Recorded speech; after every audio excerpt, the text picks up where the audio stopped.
اس میں کوئی شک نہیں کہ مل کر کھانے میں برکت ہوتی ہے، یا افطار کے موقع پر آپ خود افطار اکیلے کرنے کی بجائے کسی دوسرے کو بھی شریک کر سکتے ہیں، دوستوں کو، عزیزوں کو، رشتہ داروں کو.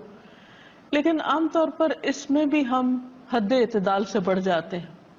بعض اوقات صرف امیر لوگوں کو اس میں دعوت دیتے ہیں، یا صرف اپنے خاندان کے چند مخصوص لوگوں کو دعوت دیتے ہیں، اور غریبوں کو اس موقع پر بھلا دیا جاتا ہے، جبکہ رمضان کا مہینہ تو ہے ہی شہر المواسات، ایک دوسرے کی غم گساری کرنے کا مہینہ ہے، ایک دوسرے کی ہمدردی کا مہینہ ہے.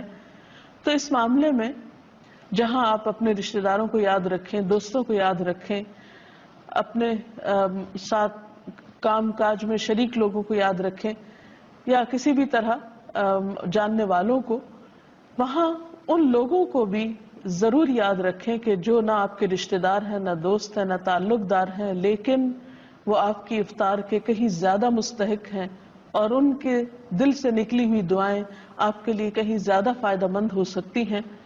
تو اس معاملے میں بھی ہمیں دیکھنا چاہیے. حضرت ابراہیم علیہ السلام اپنے کھانے میں ضرور کسی کو شریک کیا کرتے تھے، انبیاء کی سنت یہی ہے. آپ صلی اللہ علیہ وسلم بھی اس معاملے میں دوسروں کا خیال رکھا کرتے تھے. تو افطار پارٹی کی جا سکتی ہے، لیکن حد اعتدال کے اندر، جس سے دوسرے فرائض متاثر نہ ہوں. صحابہ کرام کا عام طور پر رجحان یہ ہوتا تھا کہ رمضان میں ایک دوسرے سے اجنبی ہو جایا کرتے تھے، تاکہ زیادہ سے زیادہ وقت ان کو عبادت کے لیے مل سکے.